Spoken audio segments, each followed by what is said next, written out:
Welcome to Research Business Daily Report. It's made possible by RBDR's exclusive community at the crowdfunding platform patreon.com/RBDR.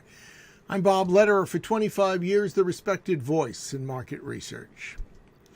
Our media research guru and good friend Bill Harvey paid special attention to my Nielsen commentary last Thursday, and Bill says it turned his thoughts to things that he is seeing happening to traditional market researchers inside corporate research and insights functions. And he had some recommendations for those researchers willing to listen. And you might very well want to pay very close attention. Bill? And I looked up the latest numbers on the global market research industry, SOMR numbers, and also looked back over the last few years.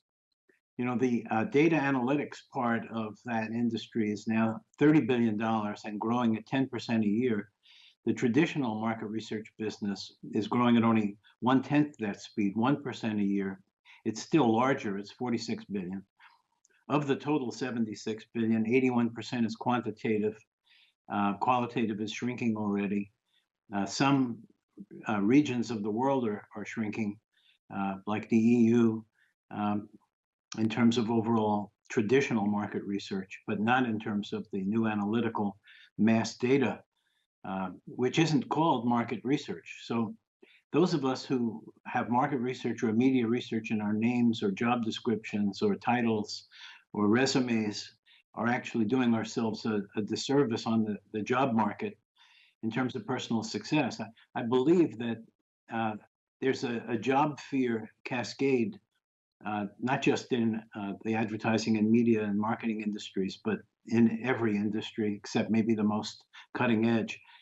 And so the more money you're making, the more at risk you are in any merger, acquisition, et cetera. Their change of management, they're the greatest people at greatest risk are the people who are making the most money. So what do you do about this?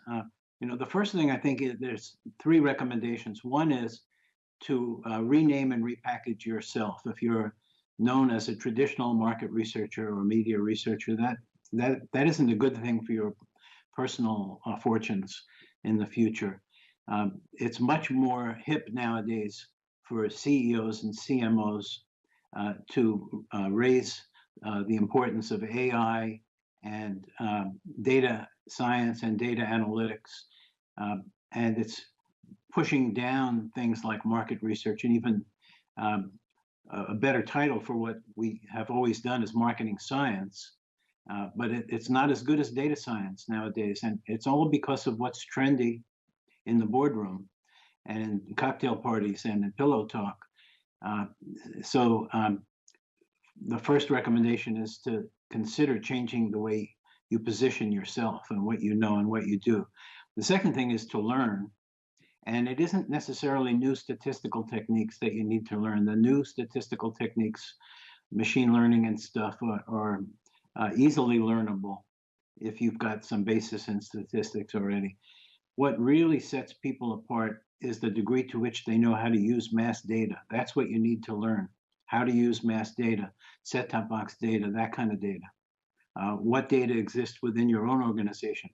What data exists outside your organization that could synergize with that, specific to your own company's needs? That's something to learn about and think about. And eventually, when you've learned enough, the third recommendation is to innovate using the scientific method and combining traditional methods with the new methods of data science and big data.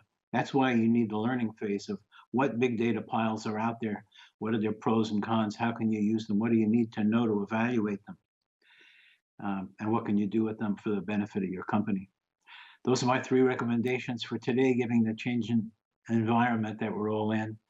Look forward to seeing you next time, Bob. That's your Research Business Daily Report. It's made possible by members of our exclusive community on the crowdfunding platform patreon.com/RBDR. This video series is produced thanks to the interest and the support of those who watch our daily videos. And you probably are well aware that we produce them Monday through Thursday most weeks. Now, today we want to welcome our latest Patreon supporter. It is Innovate MR. Patreon supporters tell us with regularity that the RBDR videos that they pay attention to are bringing them thoughtful, valuable information, both for them and for their clients. And we trust that that is true for many of you out there in the RBDR viewing audience that haven't yet become a Patreon supporter. We've got 45 weeks of RBDR planned for this year, so there is, you can be sure, a tremendous chest of valuable information that's coming your way to benefit you and those around you. So seriously, we hope you'll take a look at patreon.com/RBDR and chip in yourself with some sort of comfortable level of patronage. We hope you have a great research day and that we'll see you back here to join us again tomorrow.